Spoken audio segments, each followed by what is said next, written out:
Në luftën e Bedrit, falej natën dhe qante. Aliu radhiyallahu anhu ka thënë, në luftën e Bedrit, mes nesh nuk kishte kalorës përveç Miqdadit. Natën të gjithë flinim, përveç të dërguarit Allahut sallallahu alaihi wasallam. Ai qëndronte në një pemë ku falej dhe qante deri në mëngjes.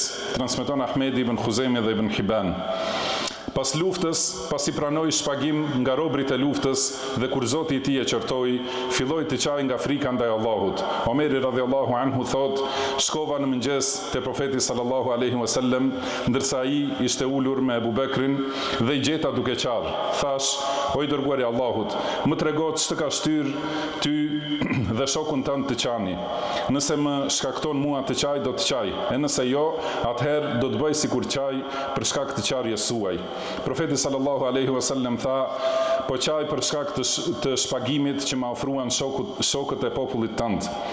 Mu shfaq dënimi I tyre ma afër se kjo pemë, për një pemë që ishte aty afër. Dhe deri në fund të hadithit e transmeton Imam Muslimi në Sahihun e tij.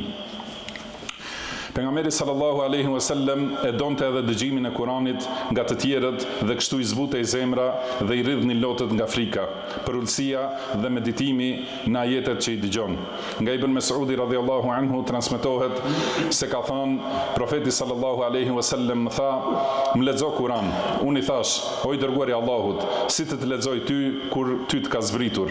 Ai tha, po. Atëherë lexova nga surja Nisa derisa arrita deri te ky ajet, fa kayfa idha ji'na min kulli ummatin bi shahidin wa ji'na bika ala haula'i shahida. Si do të jetë gjendja kur prej çdo populli do të sjellim dëshmitar dhe do të sjellim ty o Muhammed dëshmitar mbi këta. Pejgamberi sallallahu alaihi wasallam tha, mjafton. Unë ngrita shikimin dhe ja pash lotët duke I rrjedhur rëke. Transmetojnë Buhariu dhe Muslimi.